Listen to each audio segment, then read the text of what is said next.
Welcome to TVBS Meeting Room, where we tackle global issues with a view from Taiwan. I'm your host, Wenqi Yu. Today's guest is Elizabeth Knup with the Carter Center and formerly the chief representative of the Ford Foundation in China.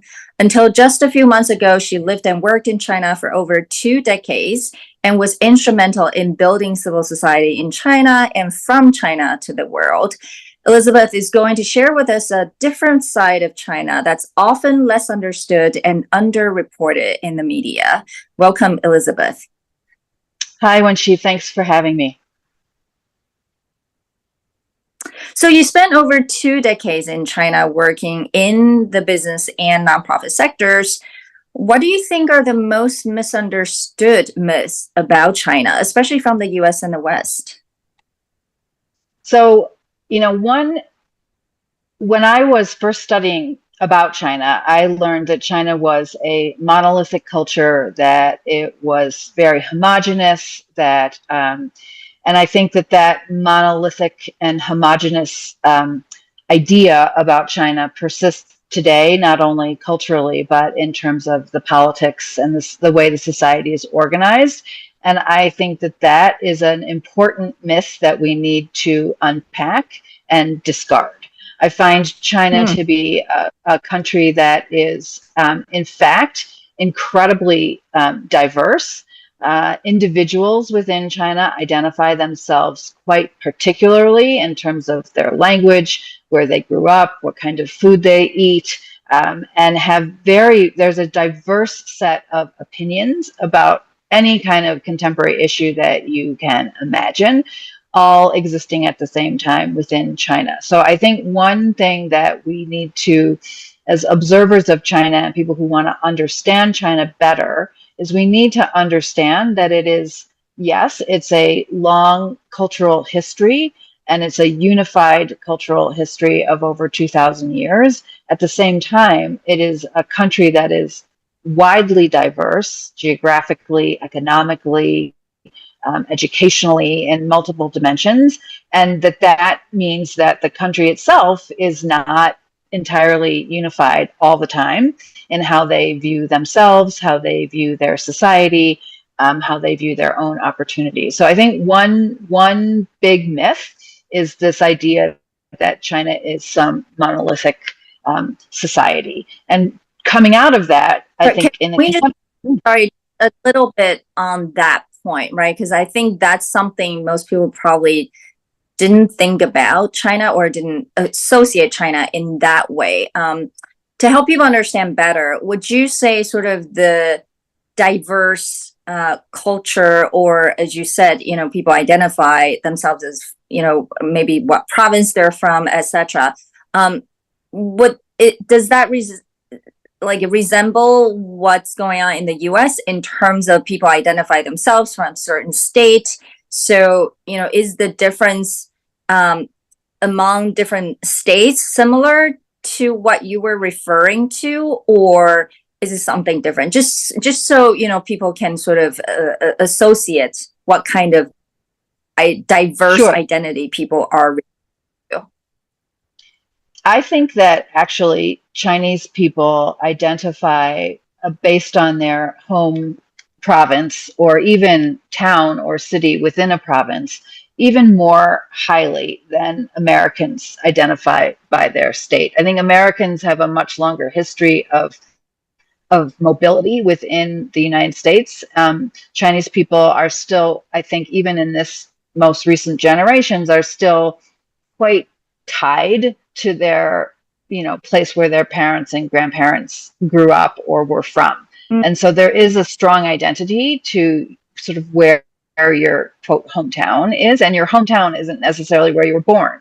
It could be where your parents were born or your grandparents were born, but it is analogous to that kind of a distinction. And then, rightly or wrongly, like in every society, people associate characteristics with different provinces, right? So whether it's a more the society is more vibrant, or it is more educational, or so. And these are stereotypes, but they are also strong identifiers and help people to kind of place each other when you meet someone, kind of to help you kind of figure out who they might be, right? But I think for me, Yeah.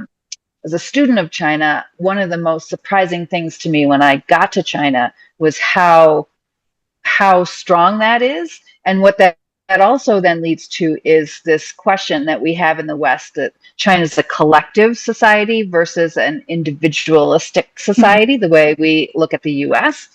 And I also find that to be an important myth, right? I mean, yes, Chinese society can come together quickly because it has a strong common heritage. At the same time, I find Chinese people to be highly motivated as individuals, right? They're individually trying to make their families stronger and safer. They are individually seeking their career opportunities, their educational opportunities, and they do often make decisions based on individual aspirations, individual interests, needs, Yeah. etc. And so I think we really, this dichotomy between who's collective and who's individualistic is a myth that's also Yeah. held in China. China holds the same myth. And I think it obscures Mhm. the human reality of both sort of the Western societies and the Chinese society. Fascinating. Well, so really want to know. When you were with the Floor Foundation, you did a lot of work with the society, obviously. And also, in the West, we like to say to build capacity in civil society. What does that really mean? And what are you most proud of? What's really involved in terms of building civil society in China? That's an excellent question, and I think in the 1990s, when what we would consider independent civil society began to emerge in China. So these were organizations that were developed and organized by individuals and not created by the government. These so the Mhm. 1990s was when these emerged, and as they were emerging, organizations like Ford, which funded them, provided money to them, and other Western civil society organizations that partnered with these organizations really brought ideas about how to organize and run an independent NGO, Mm, right? So that's about leadership. mm. That's about how do you build a board? That's about how do you make decisions, et cetera. So some of these ideas about how to um, create and build a civil society organization did originally come from outside of China and were brought into China in the 1990s. I think by today, we can say that a lot of those original ideas have been adapted to the reality of China, the social and political and economic realities of China. The organizations still exist, many of What does them. that mean? So what Yeah, that what does means that mean is that you have to adapt? So what that means is that Chinese political culture is one that is never going to give such a prominent role to independent civil society as we have, for example, in the United States. Right? It's just never going to be that way. The Yeah. role of civil society in the total cultural, political, social, economic life of the country of China will never be the same as it is in the US. It's never going to be Mhm. this kind of um, It a, means this, right? It's just different. Yeah. it's just different, right? And so if you're going to be successful in a society, you need to understand that ecosystem and operate within it. So if you're going to advocate for, better healthcare or for better childhood education within China, that advocacy takes a different kind of form. It's more of a Mhm. quiet advocacy with the government as opposed to a confrontational advocacy that we might have in the US. So some of the ideas come in. So then the question is, again, how do you help institutions to just build their institutional resilience, their ability to make decisions, their ability to grow, their ability to expand within their own context. And so one of the things that Ford Mhm. ultimately was able to do was to fund organizations that are Chinese and provide capacity building help to other Chinese NGOs. So it's a Chinese organization that understands the ecosystem and then helps other Chinese organizations to grow and thrive. And so it's more of an ecosystem approach to thinking about how to help civil society be strong and be effective in its own context. But how do you feel about, after decades of work, trying to build civil society, but it seems like I have to ask this question, the society is closing off, at least, from the narrative we're reading in the media. So does that make you feel somewhat disappointed, or how do you feel about it, this new development? So I am certainly not going to deny that the space for civil society, both foreign civil society and Chinese civil society in China, is much smaller than it has been in the past. So that is a reality that we can't ignore that reality. At the same time, I was just in Beijing for the last couple of weeks, and I was meeting with old friends and stakeholders and many in civil society. And these people, yes, they are disappointed that progress hasn't been, that the space for their work hasn't continuously expanded, right? That is a disappointment. However, they continue to do the work, right? They get up every day, they do their job, they push forward where they can in a space that's much smaller, anticipating, I am sure, that at some point that space will change, right? Nothing remains static in the world.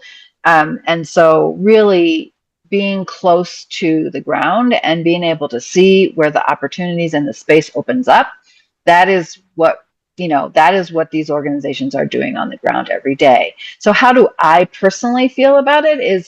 Seems that it's really not my particular place to have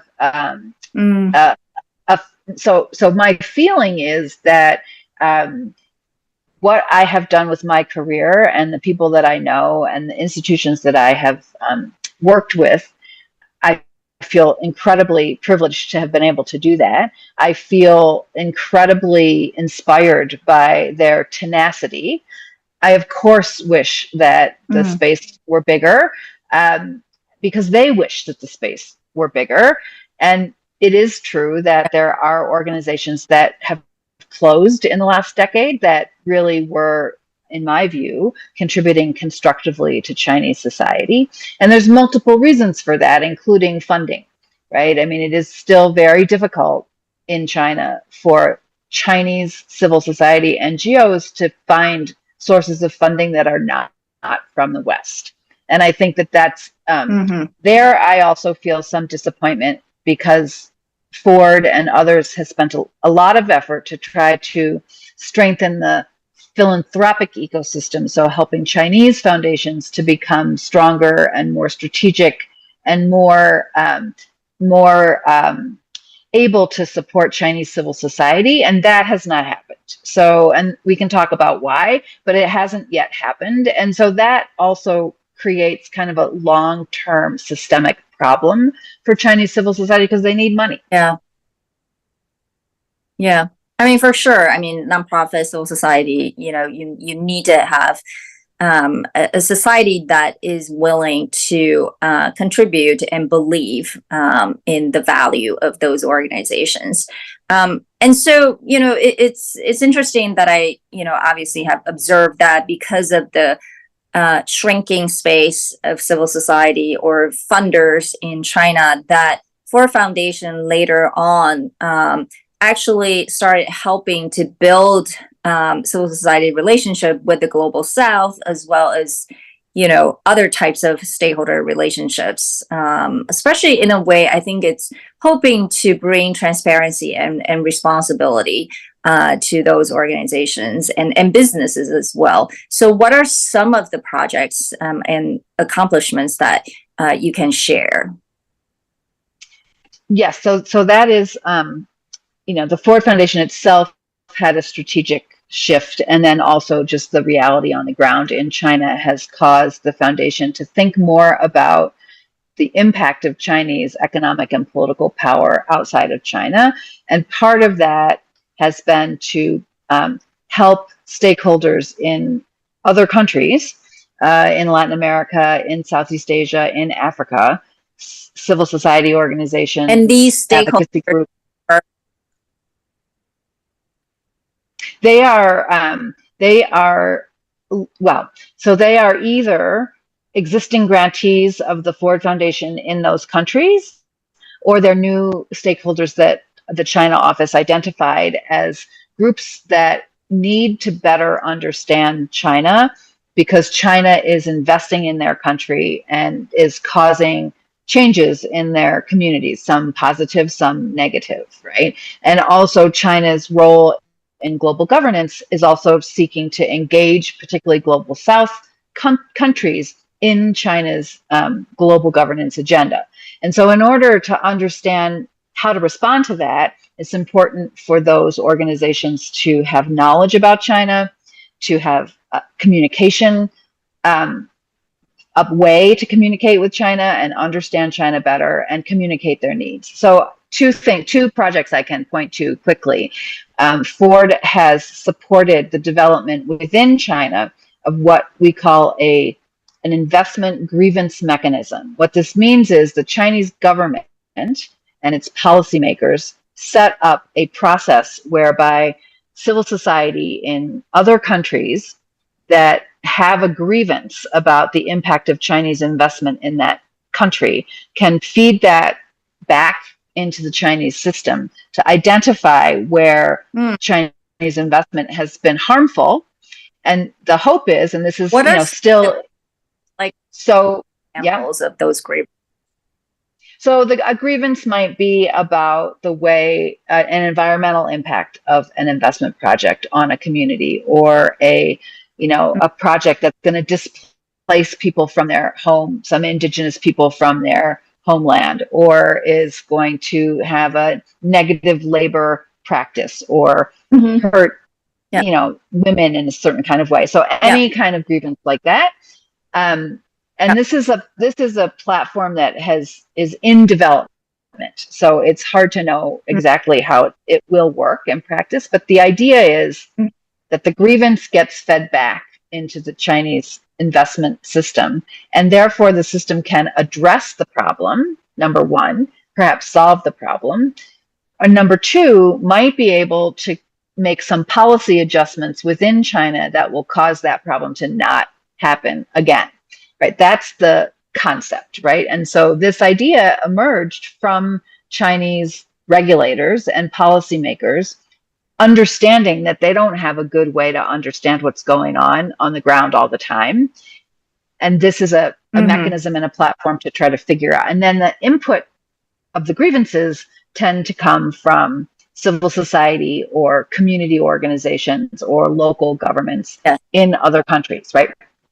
So that's one thing that so Ford has invested in the Chinese side to build the mechanism and to embed it in their policy framework. We also would provide capacity building to companies and banks so that they understand how to use the tool, and also educate and help the civil society organizations in the other countries to also figure out how to use the tool and then how to make it work, right? So it's aspirational. I mean, it's in sort of early piloting stages, right? So that's one project to talk about. Another one that I is kind of related. The other part of this is that I believe that there are people in what we call the global South that deal with China, I think, have a much more balanced and nuanced understanding about China than perhaps we do in the global North and the West, in the US and Europe, that both notices and recognizes the value of China's engagement as well as the downsides and the potential negatives. And so getting people in those countries to be able to analyze the impact of China in their country from their own point of view, and then to bring that analysis into the global conversation about China, I think helps us all be able to think about China in a more Yeah. complex way and in perhaps a more realistic way.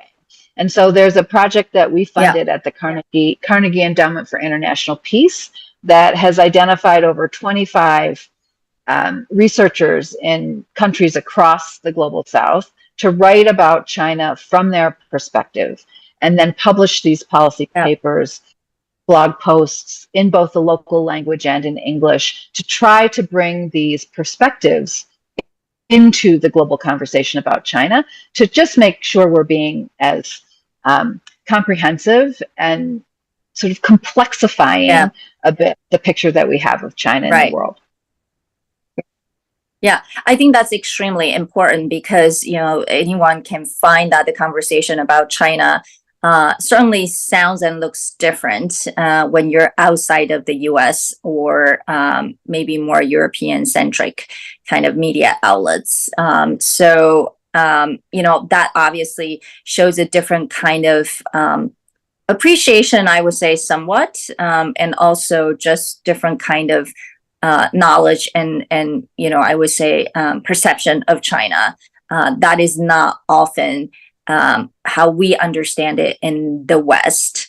And you know, I do want to ask though, you know, as U.S.-China relations turned sour in recent years, what then became some of your greatest challenges working on and in China? Because we know that Ford Foundation has been in China for decades, and it's, you know, one of the first major foundations invited to be in China.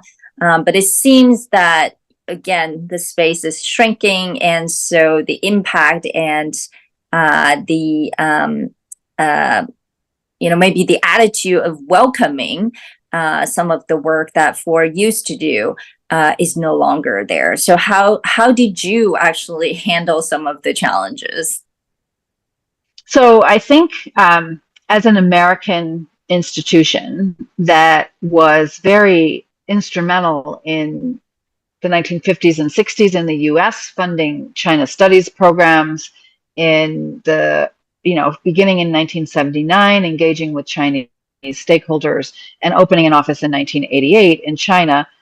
Ford is both a funder of, but also a piece of the architecture of U.S.-China relations, right? And that organization is seen by the Chinese authorities as being a piece of the architecture of U.S.-China relations. So it's very difficult to not be impacted when those relations are either good or bad, right? And so because we're American and because we're so central and understood to be central in this sort of U.S.-China relations, we are impacted. Ford was impacted. I think in some ways positively, because Ford is seen as a channel of continued dialogue between the United States and China. So in some ways, the authorities look to Ford and hope that Ford will continue to fund and participate in exchange and dialogue relative to U.S.-China relations. In other ways, because we're American, because we bring American money into China, that is just a thing that I think the security apparatus in China increasingly sees in a suspicious manner, right? And so really we become more scrutinized about exactly what the money is being used for, who's using it, et cetera. And that's not completely crazy for any country to want to know who's bringing money in and what they're doing with that money in the country, right? So that has, I think, caused parts of the system to elevate their sort of suspicion about organizations, not just Ford, but any foreign organization that's now operating in China, particularly focused on civil society. So the challenge there, on the one hand, has always been sort of trying to be transparent about what we were doing in China and how it was constructive. I think the big thing that changed in the last 5 years is the attitudes in the US about organizations, American organizations that work in a collaborative way with China, Interesting. also also began to bring scrutiny and sometimes critique in the U.S. And so it ended up that by the time I left the Ford Foundation, we had to be thinking about the political context in both China and the United States relative Mm, to the kind of work that we mm. were seeking to do. And so that So this was, I sounds think, like I side would even, entrust you to be doing the impactful work on the ground. Is that right? so I didn't quite hear that. So either side, basically, unfortunately, Ford has become an organization that is not trusted entirely by China or in the US.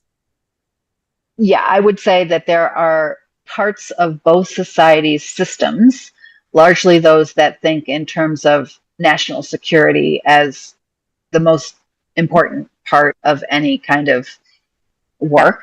Um, those parts of the societies, without really trying to understand, do see something that they need to be worried about in the kind of work that not only Ford but other American civil society organizations that Yeah. continue to work with China. I think once you're able to take the time and explain the work in both societies, I think there are also a good number of people who also fully understand, respect, and welcome the contributions that the Ford Foundation is able to make, and not just Ford, but other NGOs that operate in China. So Mm, however, the challenge is that um, to continue to try to do good work, constructive work, that is driven by the needs of the stakeholders, and also manage the reputational kinds of communication yeah. issues that now need to be handled, right? Which 10 years ago didn't exist and now they do. And so that's, I think Yeah. that's where we all are now. Anybody who is Yeah. working with China in a collaborative or a engaged kind of way is having to face this sort of communications challenge, really. Yeah. I mean, the biggest part I think is just the lost trust on both sides, and um, it's puzzling to me because people always say building understanding between U.S. and China is essential, and we've seen that effort over the last few decades with again Ford Foundation and others trying to do that work, but it seems like the increased exchanges and understanding have not really led to better outcomes, right? So, today's tension and even more understanding have ensued. So, what can be done to reverse this trend, or at this point, it just is impossible?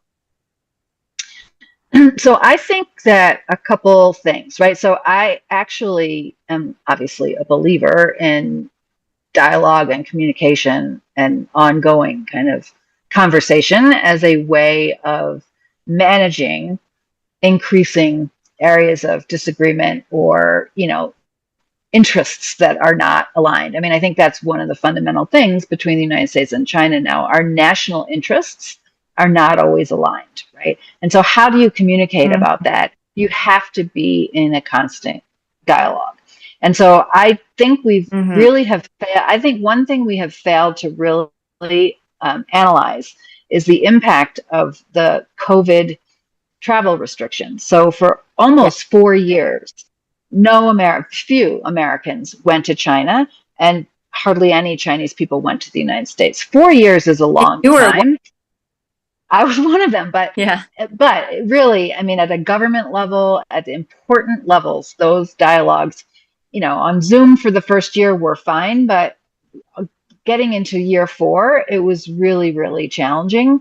And so that is, I think, something we need to think about how detrimental that Right. was, right? At the same time, we both countries have started to use dialogue as a tool, like when China is angry with the US, they cancel a climate dialogue or they cancel military to military dialogues, et cetera. So that is also, I think, both countries, we really need to commit to ongoing, high level, multi level dialogue and exchange that we will not cancel when we're mad at each other, right? Because we need to keep talking. Mm. And we just had a briefing by Ambassador Burns yesterday at this conference I'm attending. And, there are dialogues now that are in place on a range of issues between China and the US. And people are cautiously optimistic that this is going to help to build back the trust that